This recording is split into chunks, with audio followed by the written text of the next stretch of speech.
Oggi ci troviamo sulla strada del Vino dei Sapori del Friuli Venezia Giulia e vi do il benvenuto al ristorante da Boschetto.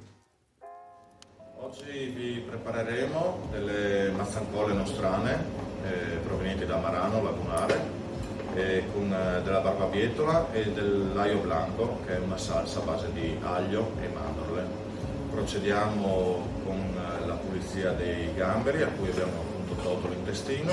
Adesso andremo a spollettarli in acqua per qualche secondo, acqua salata, e procederemo dopo con l'impiattamento. Partiamo da una crema di barbabietole che è fatta bollendo le barbabietole e emulsionandole con dell'olio di oliva. Dopodiché procediamo con l'aglio blanco, che è una salsa a base appunto di mandorle e di aglio che vengono frullate con del latte, e dopodiché disporremo sopra i nostri gamberi. I gamberi, una volta cotti, vengono conditi con dell'olio extravergine d'oliva e del sale, del fior di sale.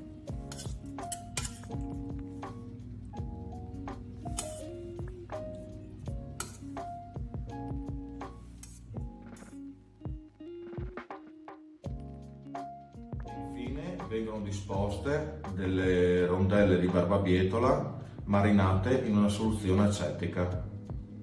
Il tutto viene decorato con dei germogli di crescione.